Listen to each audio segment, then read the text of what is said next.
Hello friends, Bhagyalakshmi சீரியலில் ஒரு சின்ன நேம் பிளேட்னால் வந்த பிரச்சனை தான் வீடே பறிப்போடுற அளவுக்கு ஒரு பெரிய பிரச்சனையாக மாறி இருக்குது. அந்த பிரச்சனையால் தான் நல்லபடியாக எழிலுக்கும் அமிர்தாவுக்கும் கல்யாணம் நடந்து அவங்க 2 பேரும் வீட்டுக்குள்ளே வந்திருக்கிறாங்க.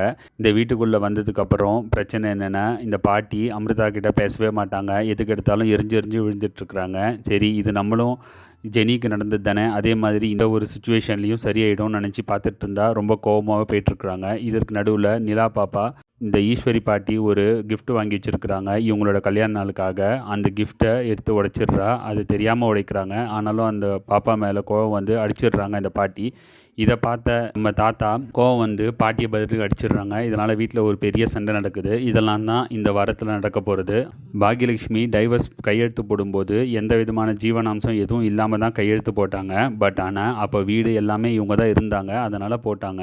இப்போ கோபி வந்து வீட்டுக்கு வெளியே போ அப்படின்னு சொல்லும்போது ஏன் பாக்யலக்ஷ்மி கோர்ட்டையோ இல்லை எதையும் அப்ரோச் பண்ணாமல் சரி பணிஞ்சு போயிட்டுருக்குறாங்க.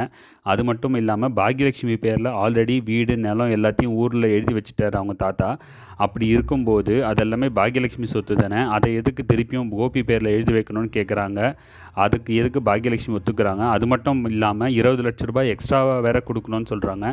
இதுக்கெல்லாம் போக இந்த இப்படி வந்து நிலத்தை எல்லாத்தையும் அவங்க கோபி பேரில் எழுதி வச்சாலும் அதுக்கும் மேலே இந்த வீடை, அதாவது கோபியோட அப்பா பேர்லேயும் அம்மா பேர்லேயும் எழுதி வைப்பான்னு சொல்கிறாங்க. அது எப்படி வந்து சட்டப்படி செல்லும்? நாளைக்கு ஃப்யூச்சரில் திருப்பியும் கோபி வந்து இது எங்கள் அம்மா அப்பா பேரில் தான் இருக்குது, இது என் பேரில் எழுதணும், இதுக்கு நான் தான் வாரிசுன்னு சொல்லிட்டு சண்டை போட மாட்டாருன்னு என்ன நிச்சயம்? இதெல்லாம் வந்து ஒரு ட்விஸ்ட்டாக இருந்துகிட்ருக்கு. பாக்யலக்ஷ்மி பேர்லேயே இந்த சொத்துலாம் இருக்கிற மாதிரி பண்ணால் நல்லாயிருக்கும். அது மட்டும் இல்லாமல் இப்போ வரப்போகிற ஒரு கான்ட்ராக்ட் டீலிங்ஸு, இந்த ஒரு 6 டேஸ்க்கான ஒரு கண்டினியூஸ் குக்கிங் கான்ட்ராக்ட் இருக்குதுன்னு சொல்லியிருக்காரு. அந்த கான்ட்ராக்ட் எல்லாம் கொஞ்சம் அடுத்தடுத்த ட்விஸ்ட்லாம் இல்லாமல் யாரும் எதிரிலாம் வராமல் கண்டிப்பாக சீக்கிரமாக முடித்து டேரெக்டாக அந்த ஒரு காசு வர மாதிரி காமிச்சா ரொம்ப நல்லாயிருக்கும்னு பார்க்குறோம். என்ன நடக்குதுன்றதை இந்த February 20ஆம் தேதியிலேருந்து பார்க்கலாம். தேங்க்யூ நேயர்களே. நீங்கள் என்ன நினைக்கிறீங்கன்றதை கமெண்ட் செக்ஷனில் போட்டு அனுப்புங்க. Thank you so much.